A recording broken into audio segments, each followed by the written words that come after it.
Hello, hello, hello. I'm Xavier Smith. Welcome back to my YouTube channel. And today I'm going to be talking about significant figures in chemistry. So let's get started with some rules, like saying, so if I have this number, how do I know how many significant figures it has? Well, there's 4 rules to remember. The first one is any non-zero number is significant. So if it's not a zero, it's significant. So just count that one. Number 2. Any zero between 2 non-zero digits is significant. So like if there is a 0, like right here, trapped between a 3 and a 9, which are non-zero, then it's significant. It's trapped in there. So it counts. Then rule 3, any 0 to the right of a decimal point and non-zero number is significant. So here, if we had a 0 on the end, right, it would be like there's a 1 over here, and then since there's a point and there would be a 0, that would also count. That would also be significant. And then 4, trailing and placeholders are not significant. So like these 2 zeros here, they're kind of trailing. They're kind of placeholders. They're just not significant. Like these are not significant. They're just trailing at the end. And then like this is a placeholder. So that's not significant. All right, so now we're going to say how many sig figs. Sig figs is an abbreviation for significant figures, and it sounds a little funny, so I like saying it. 125 grams. How many significant figures? Well, if we look at our rules, these are all non-zero numbers, so there are 3 significant figures here. Then we have 100 grams. Well, I see a 1, which is significant, but then we have 2 trailing zeros, and there's nothing keeping them in. There's not a decimal point or a non-zero number to keep them in. So there's only 1 significant figure because these 2 are trailing. Then if we have 100 decimal point grams, then we have a 1, 2 zeros, and a decimal point. The decimal point and the 1 are holding those 2 zeros in and making them significant figures. So now we have 3 significant figures there. Then 30,900 grams. Well, we have a 3 and a 9, that's 2. And then there's a 0 trapped between them, that's 3. Then we look at these numbers at the end. Is there anything, like, are they significant? Well, there's nothing holding them in, so no, they are not significant. We only have 3 significant figures. Then 0.74 grams. How many significant figures? Well, there's nothing on the left side of the decimal, so we don't have to worry about that. And then there's 2 non-zero numbers. So 0.74 would have 2 significant figures. Then 0.06 grams. We look, okay, there's a 0 to the right of a decimal, but is it to the right of a significant figure, like non-zero number, and the decimal? No, it's not. 0 is a 0. It's not non-zero. So this doesn't count either, but this 6 is non-zero, so it always counts. So 0.06 grams only has 1 significant figure. And then if you had like a 0 after this, it would be significant as well because it's to the right of a decimal point and a non-zero, but that wasn't in the question. All right, now I'm going to talk about rounding to significant figures. We have 4 whiteboards today. This was rules, rounding, adding, subtracting, and multiplying, dividing. So we got a ton of stuff to go over today. So if we're going to say round 401.7, let's say grams, just because, to 1 significant figure. What do we know about significant figures? Well, like 401.7. If you're trying to round this to 1 significant figure, you're like, okay, so like you'd think like 4 is 1 significant figure. But if you did 400, no decimal point, you'd say 400 would make it, that's 1 sig fig, and those don't count because they are trailing, and I got rid of the decimal. So you're going to round to like the closest 100 with those.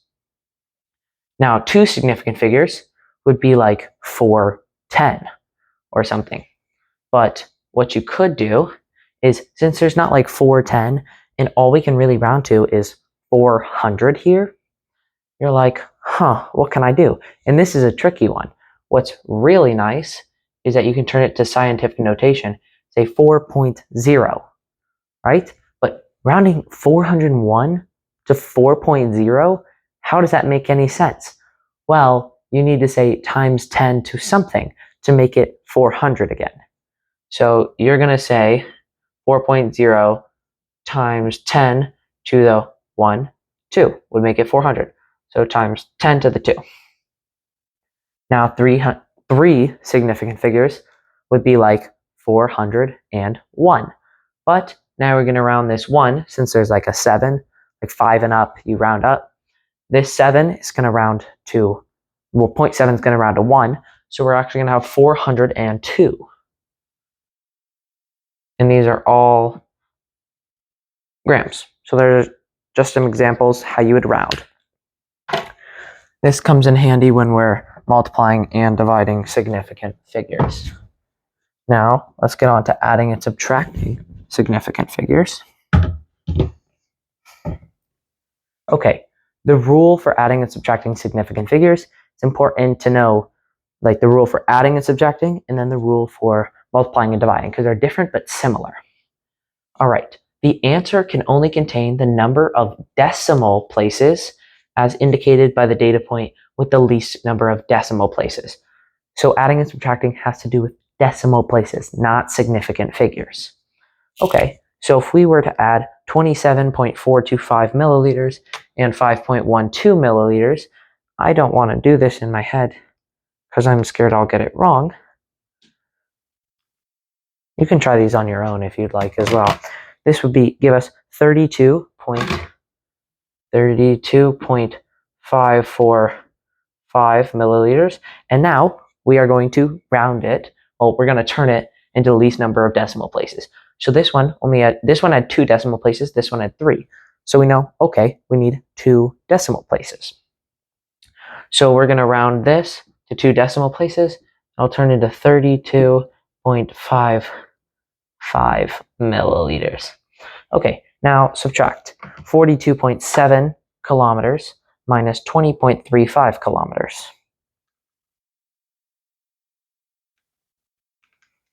Equals 22.35. Oh, what the heck? I don't know what I was doing there. Sorry. 22.35 kilometers. And then we look, okay, how many decimal places is the least amount? Well, we have 1 decimal place here and 2 decimal places here. So we're rounding down to 1 decimal place. So this is a 5, so to round up. So 22.35 will round to 22.4 kilometers. Okay, now our final whiteboard of the day will be multiplying and dividing. Now this has to do with significant figures. You're going to want to know how to round here. So the rule for multiplying and dividing with significant figures is the answer can only contain the number of sig figs as indicated by the data point with the least number of sig figs. So when you get this big word problem, right, and you're using all this data, what you're going to want to look at is the points you are given, like in the word problem, the one with the least amount of sig figs is what your end number is going to round to. So like if you're converting all these things like, oh, you have a kilometer and then you're timesing 1,000 meters per kilometer, and you're like, well, in 1,000 meters, there's only 1 sig fig, so I round to 1 sig fig. No, you don't. It's like the number, like the least number of sig figs that is an initial amount you are given in the problem, if that makes sense. Sig figs are complex with this.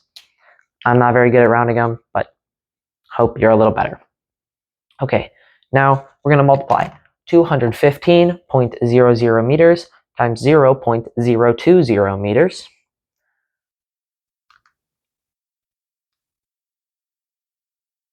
Will give us 4.3. And then since it's meters times meters, we'll get meters squared. And then what do we have to do? Well, we have to round this to least number of sig figs. So this here has 5 sig figs. This here has, this is not significant. This is not significant. This 2 is significant. and the 0 at the end is significant because it's to the right of a non-zero and a decimal.